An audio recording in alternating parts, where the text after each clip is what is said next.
Africa is poor and unsafe to live. Africa has no big cities, only land. Cities in Africa are dirty and dangerous. People in Africa are uneducated.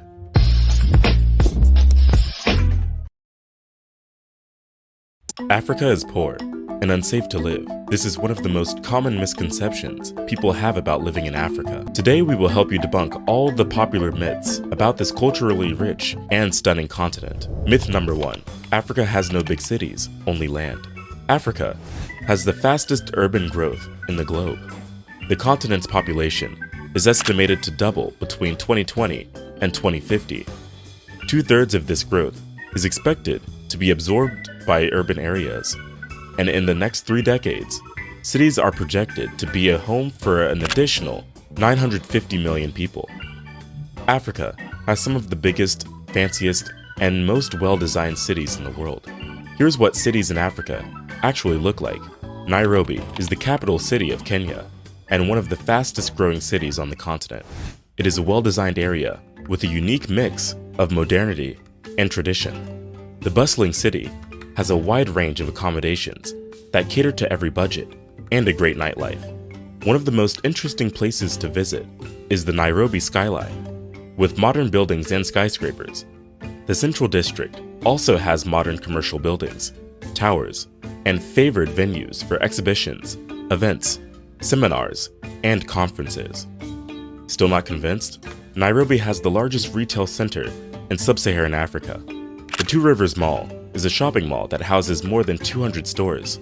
It has both international I would like to point out, because I'm from Kenya, and I said I'll be making my input, and I must say this person seems to be to have a bias, and I understand he might be very Afrocentric and focusing on the good things about Africa, which is also a good thing in general. But we must also not forget some of the facts, because I see he's just jumping over some of the facts, talking about how we have good, nice buildings in the CBD and all these things, and the facilities we have, the roads. But one thing that you must know about Africa, if you come from Africa, is that there's the diversity between the best and the worst. We have a very huge gap between that, whether it's education, whether it's the health system, whether it's housing, whether it's everything that is best in Africa. You can expect that the worst is a polar opposite, is on the other side. Just he was talking about like that Two Rivers Mall, the biggest mall in sub-Saharan Africa. But what he doesn't explain is that just when you're in that mall, you drive 5 kilometers in one direction, you will find a very big slum there, somewhere where the living conditions are very bad. So if you just point out the good things, even those big highways, and some of them actually go over slums where if you just face down, you just feel sad about the living conditions of these people, where you find open sea and treated sewage running like rivers. So as we look at some of the good things, it's also to keep some of the facts in mind. and local fashion brands, making it a popular destination for shopping and entertainment. Lagos is a huge financial center and the cultural and entertainment capital of Africa. It is also the most exclusive city to live in. It is a densely populated area with busy streets and some serious traffic jams. The truth is, it is not just the skyscrapers and amazing buildings that make Lagos a popular place to live in, but the job opportunities as well. This city is surrounded by water bodies, which means it gets access to some remarkable beaches and tourist attractions. Many multinational companies have branch offices here. It is also home to several high net worth individuals.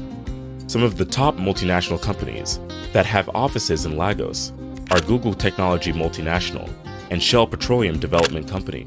So, if you're looking for a city that tunes in with the modern world, Lagos is the place to be. Tunis is the biggest city and the capital of Tunisia. This modern metropolis is full of surprises. On one side, there are many ancient buildings and cultural centers that showcase the real richness of the history of this place. But on the other side, You can see picturesque buildings, apartments, popular venues, and tourist destinations with modern quarters, like the iconic Atratin office building, which was recently completed in Tunisia. This type of architecture specializes in contemporary projects, creating a glass construction with distinctive features that fit perfectly in a modern city. Myth number 2. Cities in Africa are dirty and dangerous. Africa has some of the greenest and cleanest cities. Cape Town is the continent's greenest city and plans to become greener and more sustainable.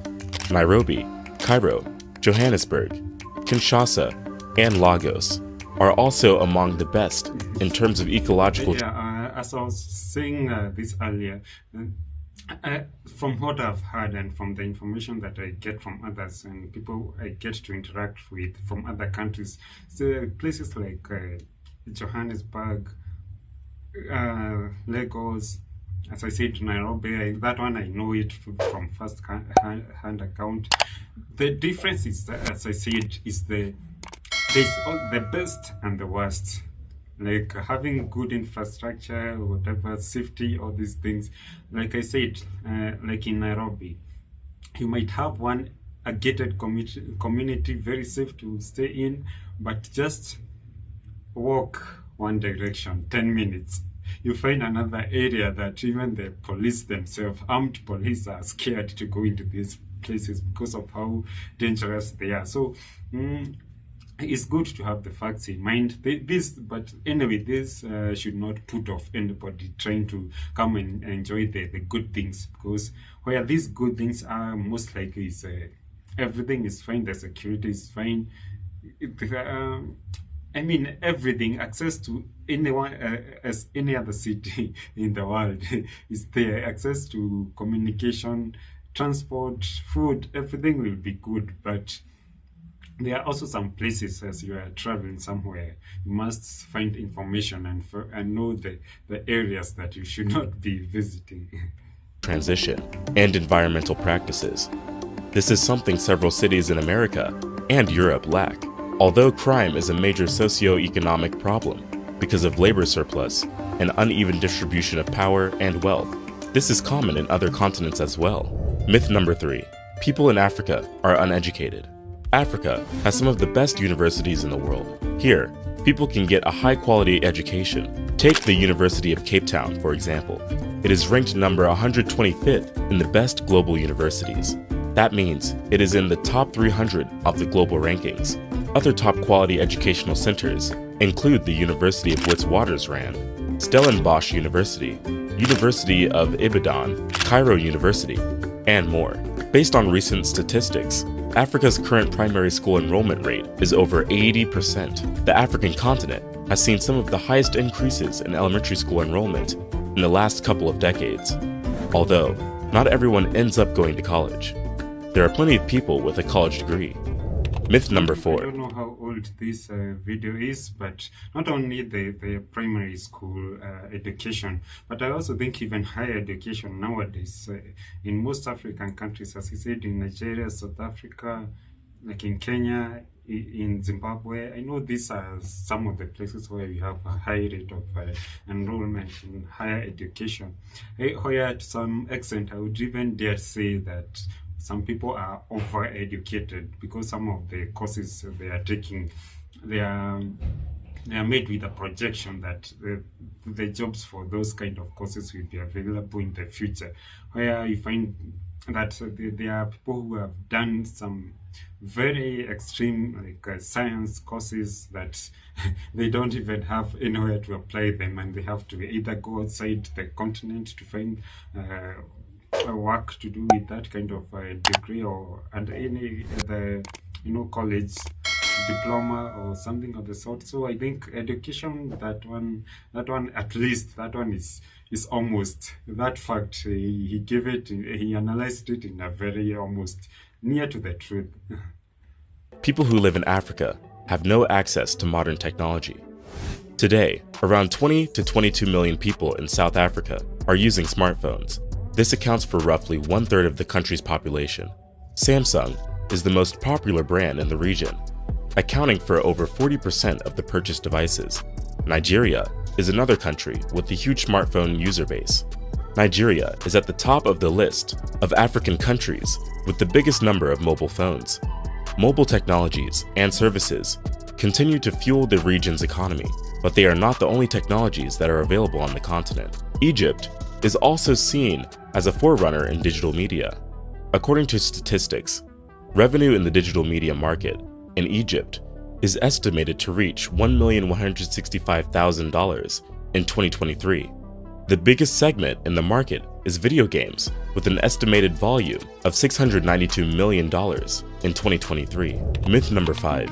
Africa is sunny. On that point about access to modern technology, I think he also got some of the facts right and some of them absolutely wrong. Even in those countries he mentioned that people have a high rate of use of mobile phones and mobile communication, you'll also find out that there are people who who have no access, who have even in the area where they come from, they can't access just the normal mobile communication network to communicate. So as I said, Africa is a land of extremes. So again, this data, this is why most people who come from outside of Africa, this is why they get most facts about Africa wrong, is because they just look at the data and they have not checked the raw facts. There are things that they are missing, but looking at the data, it might be somehow misleading.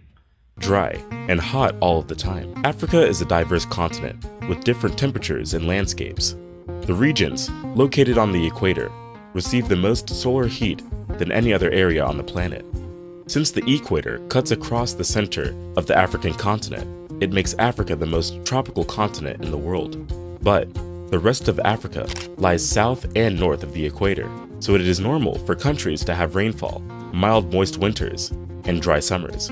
For example, Cape Town in South Africa has a Mediterranean climate with dry summers and rainy winters. For many, the Mediterranean climate is an optimal climate to live in. It is not as hot as in the desert, nor too cold in some other regions of the globe. Nigeria, on the other hand, has 3 distinct climate zones. In the south, there is a tropical monsoon climate. Most central regions have a tropical savanna climate. In the north, has a semi-arid and Sahelian hot climate. So, even if it gets very warm, you can pop the aircon and call it a day. Myth number 6. Africa is poor. So on that point about climate, I would say that Africa is very much affected by climate change, and most of the weather is unpredictable due to climate change, and there's drought, there's floods, all these things coming in that were not there even as late as 10 years ago. The weather and the climate that was 10 years ago is not what we are having right now. So that's also a point to take in. Africa is rich in natural resources. They range from natural gas to water, yes, water, wildlife, forests, and minerals. This continent holds a major portion of the natural resources in the world, both non-renewables and renewables. Data shows that this continent contains 30% of the world's mineral reserves, 12% of oil reserves, and 8% of natural gas. It has up to 90% of its platinum and chromium, and 40% of the world's gold. The land offers plenty of resources. The only problem is that many of these resources are used unsustainably or go through illegal activities. For example, Africa loses billions of dollars every year of its natural capital through illegal mining, logging, and wildlife trade. Overall, the continent has a lot to gain if it were to pull and harness the vast natural resources together and use them for the region's development. It could be one of the most sustainable and self-reliant continents on the globe. This is just the tip of the iceberg. Africa has a ton of beautiful places and modern buildings. Hopefully, this video gave you a little insight into the true beauty of the African continent. Have you visited any of these places? So I must add that all these things he's talking about, yes, some of them are true and some of them might be even 100% true, but there are 2 things that he forgot to mention, that it also depends with the region or the area from where you come from, or which region we are talking about. And number 2, it also depends with the economic situation from both individual and also with the local governments or the national government. So it depends with those 2 things. the specific area from where you come from and the economic situation, because you might be even in these like the leading economies in Africa, like Nigeria, South Africa, Egypt, but you might find out that if you get two people at random from different areas, you might find that even their experiences, they might talk as if they are not from the same country. Because one thing I know, like from where you come from, it also affects your access to all these things: education, healthcare, housing. It even affects politics. Just where you come from, your society, your name, where you come from, it affects so much when you are in most African countries. And also the economic situation. As I said, you might be two people from even a few kilometers away in the same region, but your experience is very diverse, and you cannot even relate to one another when you're talking about the same issues in the same country. So that was a nice video anyway, suggested to me by someone. So thank you for watching. Like, share, subscribe, and leave your opinion in the comments below. So thank you for watching. See you next time.